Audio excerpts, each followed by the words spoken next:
Just let things go and move forward. And as you move forward, don't be surprised if you see a new pathway open up or a new direction open up or even a new understanding. Welcome to Cards and Constellations with Bonnie Morris and Don Rumor Rivera from Sonoran Mystic Tarot. Here, we blend astrology and tarot to guide you through the twists and turns for the week ahead.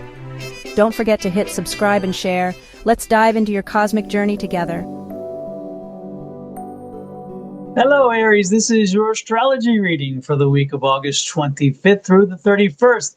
Ms. Bonnie's not here to deliver the message, so I'll do it for her. She did the work. However, if it's good news and you like it, it's all mine. If it's bad news, blame her. Now let's get to it. This is your specific reading. The first thing you'll see on Monday's chart is that the kite is back towards Saturn. This time, the tail of the kite is in the moon. So now you have your feelings playing tug-of-war with those infamous and nasty little restrictions and responsibilities. Who wants those, right? This make you feel like you're swinging between craving closeness and withdrawing emotionally, especially if you feel unsupported. Be careful not to get too deep into your feelings because you don't want that conflict if you don't need it. However, this is to teach you how to balance vulnerability and strength. With time, you will grow deeply dependable emotionally, emotionally wise, I should put it that way, and be able to hold space for others. Monday is an interesting energy that we see Mars squaring with Jupiter. This brings a very strong drive and adventurous temperament, and it can be accomplished by impulsive, larger-than-life reactions. So I caution you to keep that in mind. Also, keep in mind that you may find yourself acting without fully considering the consequences. This is not a good description or prescription or recipe for success. Please do not act before you use your mind to process, okay? This may send you down one of the two directions toward worldly ambition, wealth and influence, or ideals and visionary causes. In either case, you will benefit from cultivating patience, which I mentioned earlier. Be cautious and don't overreact too quickly, and awareness and their impacts on the other. On Tuesday, the kite dissipates again, but we also still have the opposition between Pluto and Venus. So again, we have love, romance, and money playing a tug-of-war with dramatic transformation. That infamous change button, right? Not such a positive thing for so many, but don't fight change. Figure out how to use it to your advantage. So somewhere in the middle is compromise. Midweek, we have a trine between a trine. Sorry, I always get that word wrong. Trine, the 3 pointies. Yeah, you got that. Okay. Venus and Saturn again. That's love, romance, and money and cooperation with responsibility. Also a trine between Jupiter and the moon. So if you add to all that, you have big feelings all about that. Oh my goodness. On the 30th, we have new kite, a new one, like we need another one, right? This one is headed straight to Pluto, the planet of transformation and change. And on the tail is Venus. So we have change and transformation with the tail of Venus about emotions. I can only imagine where this is going. Let's read on. This can create inner conflict. What did I say? Between your desires and your emotional control. You will experience powerful emotions and may find yourself deeply affected by relationships, still learning to navigate that vulnerability and emotional intensity as part of your journey. And at the 31st, that kite dissipates again, thank goodness. I won't surprise you. It will not surprise you to know that partnerships are in the spotlight this week, whether personal or professional. Your interactions require patience, which is what we spoke about earlier. You may feel tempted to push others into decisions, but truly, gently, and cautiously approach the situation.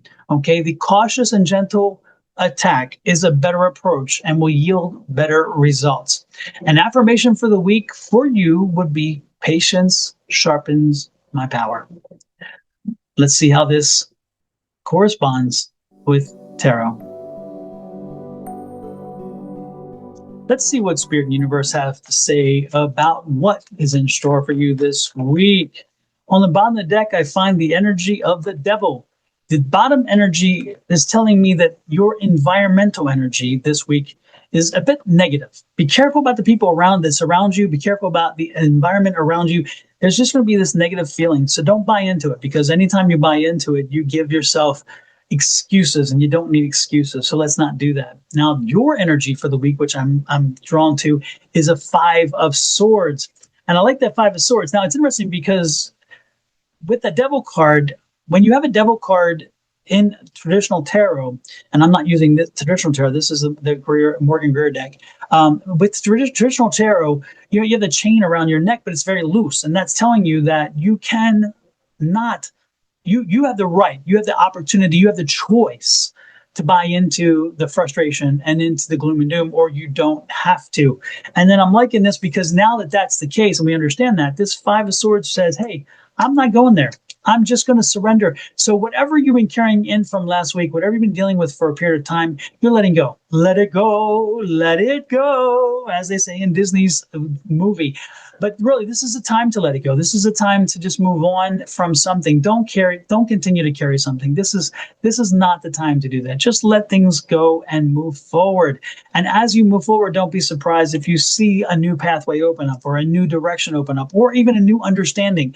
You may have gotten so bogged down on something that you could not see that, even that maybe that was a mistake or misunderstanding, because you were so into your own energy. So be careful about that. The next card out, I love it, is that Queen of Rods, which is wonderful, which is the Queen of Wands. Now, Queen of Wands is a wonderful energy because this is a moving on, and this is a moving on that takes some time and takes some work. But I like this energy because it's also moving on in reference to something about business, or something about work, or something about life that impacts your business or work.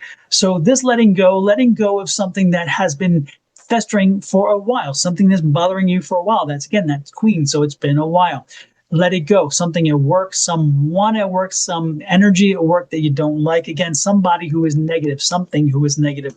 Let it go. Don't let it bother you. Make sure that you move forward from it. As you do, don't be surprised. There's a 3 of coins here. That 3 of coins is a boss. It's a counselor. It's a lawyer.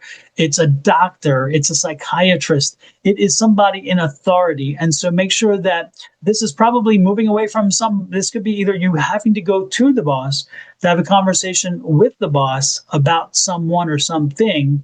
And again, something's been bothering you a long time and hasn't gotten resolved, so you went to the boss. So this is a week, again, to take care of that. Put something behind you by dealing with it, just getting it out of the way. This could also be a situation where maybe your boss is a pain in the butt. And so you have to tell your boss, hey, we got a problem here.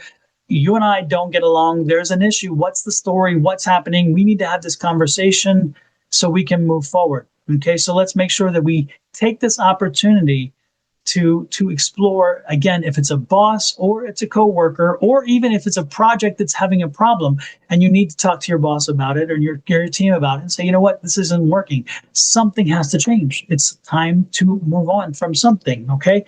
The next thing here is a 6 of coins, and I love that because the 6 of coins is that energy of balance, bringing balance back. Again, this is what we're focusing on, letting go of the mess, letting go of the problem, dealing with the situation so you can kind of find a solution where you can then find yourself back to balance, which I love, and then ultimately back to work. Again, so you can focus on work, focus on the things that are important, and not being so tied down to these dramas and these emotional BSs that take away from you being productive. And that's the way you should approach this argument or this conversation about this situation or this person, and say, hey, look, I don't have time for this. I want to do my job. I enjoy doing my job. When you bring your stuff to me, your mess to me, you wind up taking me from that. And I am not comfortable with that, however you need to do it. But I love it because you're putting to rest this mess. And ultimately, again, I like this. There's that too.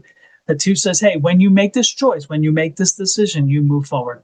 If you don't make this decision, then you wallow. You wallow into this little thing. But when you do make the decision to make that choice, to move forward and push through and get done with this mess, whatever it is, you're going to see the benefit from it. I'm liking it very much. With that said, I'm going to let you go. Have an amazing week. Let me know how this resonates with you. This could mean something in your home life, but I really don't get that energy. There are times where people say, it could be home. This is not home. This is truly a work environment or environment. If you are in school, this could be a student or a teacher situation. This could be a professor situation. If you are in if you're doing something with nonprofits or you're doing something volunteering, this could be with that as well. It's definitely, I just don't get that personal connection situation with relationships. So thank goodness this is not about relationships. Yours is fine, at least in this reading. With that said, I'm going to let you go. Please hit that like, share, subscribe, and follow buttons. I would truly appreciate it. Help me grow my channel. Help Miss Bonnie grow her channel. We are Cards and Constellations, but we both have our individual channels. Mine is Sonoran Mystic Tarot. So if you're not on YouTube's Sonoran Mystic Tarot channel, which is mine, please find it and then hit that subscribe button and the share. If you are on my side, please pop over to Your Love Goddess, which is Miss Bonnie's, and also hit that subscribe and share, and then go to Cards and Constellations, and that's with the ampersand of A between the cards and constellations, and hit the same there as well. Anytime that you'll get a notice anytime we go live or anytime we post something, so you won't miss anything, and we find you. We save you the work. That's what we do. With that said, I'm going to let you go. Have an amazing week. Love, light, and blessings from Miss Bonnie, her family, me, and my family, to you and yours. Bye-bye.